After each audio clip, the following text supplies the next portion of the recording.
Alright, greetings and welcome back once again. This is Amuna trying out a new segment, Noteworthy. I got my pen and my notepad. And for those who always say, well, what video is that? I don't know what you're talking about. You know what? I'm going to do some YouTube reactionary style videos. Today we have we have Kevin Samuels, and he's going to give us a little insight. I want to take some notes, and then I'm going to let you know what I think. Let's go ahead and get into this. It's been a good week and more good stuff coming up. Make sure when you come in the chat, you come onto the stream, you go ahead and hit that like button. Tonight, guys, we got a good one. So this was What up, Stylist Life? Tonight, I kind of wanted a little bit of what he said. This was back in 2017, so a good 3.5 years ago, June 2017, and the majority of his audience were males at this time. So let's continue to listen. guys, we got a good stream tonight. If you read my impromptu live stream, I like to do these impromptu lives. I do. I gotta admit, I really do. I like doing impromptu lives because, you get the cats who really are down for the channel, get to come in and see what's going on.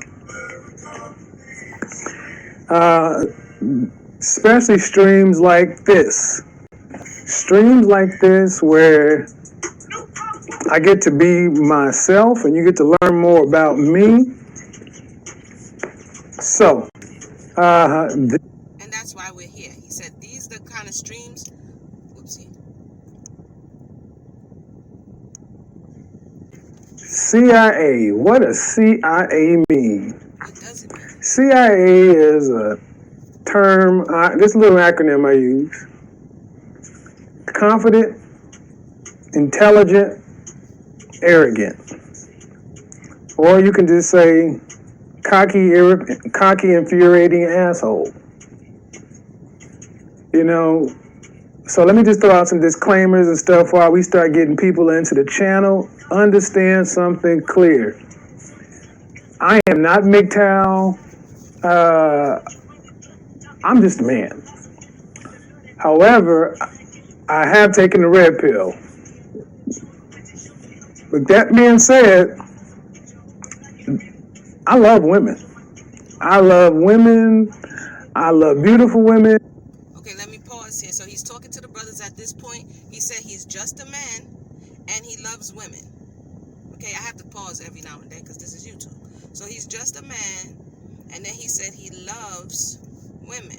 Okay, and he's not MGTOW, which is men go their own way. That whole you don't need women type of conversation. So he's making a differentiation early on to say that's not who he is and this is who he is. So let's continue to listen. Hopefully this video won't go too long. I love, yeah. We're going to talk about women tonight. We're going to talk about my experiences with women, what experiences that I know have made me successful with women, and some of the misconceptions I had about women that got me twisted up. And when I got rid of them, I start just, I'm not going to edit that much. I'm not going to cuss a lot, but I start getting laid like left and right. So let's start off with the. Okay, let's pause. So he said that these are experiences that made him successful with women, and then he went on to tell you what his success was, that he was getting laid left and right. So from early on, we can see that the success, the aim, the goal, the objective in these conversations, from what we're hearing thus far, is that the success rate is how you can lay down with a woman. Okay, let's continue. Stuff that I was taught as a young boy. I was raised in a single parent household. My mom had two sisters. They didn't have any kids, so I had 3 women around me all the time. My grandfather, he was a... Pause. So on the woman's side of his upbringing, we know Soul Anonymous, we always got to go to the root issue or the root cause. He says he had his mother and her 2 sisters, okay? I'm taking notes. And 2 sisters, and they didn't have any children. So mother, 2 sisters, they have no children, okay? a truck driver, so he was around sometime. Then my uncle, he was the man in my life. So my grandfather was a deacon in the church, and my uncle was a Mac. A Mac is a dude that has lots of women, but he's not a pimp. He don't got any women on the stroll. So wait a minute. The grandfather is a truck driver. He skips over that part, but he goes into depth about, and the grandfather is a deacon, right? So we have deacon as the grandfather. Taking notes, y'all. This is how I do it. Yeah, somebody said they wanted me to do a synopsis. This is how I do it. So the grandfather is a deacon, but the uncle, and you see the tone on his voice change. He was a Mac, and he's going to go on to define for us what that meant. Both got game. My father was a straight up player. Papa was a Rolling Stone. 13 of us I think. So I used him as the blueprint of everything not to be in a dude. My mom never talked bad about him. Okay. And neither said. So, because we're going to look at the psychology of who is talking and why they're coming from the direction that they're coming from. The uncle is the Mac, but he wasn't a pimp. But the father is a player. He was a Rolling Stone. And he used his father as a blueprint of everything not to be. This is what he says. Right? See, when we take notes, you got to slow down a little bit. Sometimes we take a lot in, but we don't retain it. When we take notes, we have to slow down and write it. So father as the blueprint, everything not to be. And his mother never spoke ill of his father. I know I have to keep pausing it, but you can definitely go back and watch the video yourself. Mother never spoke ill. So far, even though his father clearly showed signs of being irresponsible by having children everywhere, and in his case causing the women in his life to have to take responsibility solely, right? In this case, the mother had to take the responsibility, and he didn't have a man in the home. The mother never spoke ill of him. So he as the child developed some thoughts and feelings towards him to say, I never want to be like that. I never want to be like my father, because he was seeing the fallout from being that type of person. Listen closely. Had the best opinion of the dude. Handsome dude. Me and my father are probably look more alike than any of his other kids. That's probably one of the reasons we have such issues we have. We're probably so much alike.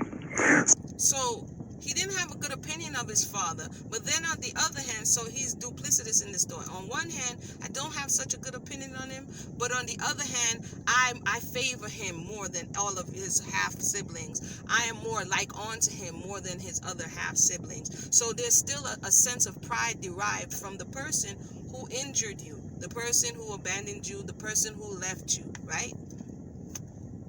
Listen with your ears open. Okay. Anyway, that being said, I was raised by a bunch of women. I was raised, Baptist. So I was pretty much raised to be a simp. I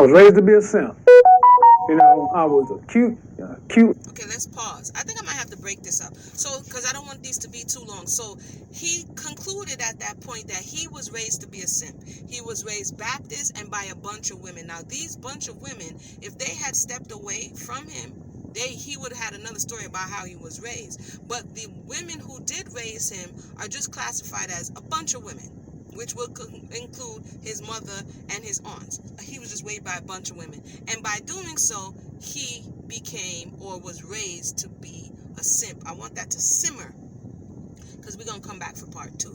I want that to simmer in your spirit just a little bit as we get a little bit of understanding of where the person is coming from and why when we get to present day we have the advice that we have. Okay? With that said, thank everybody for tuning in. This is a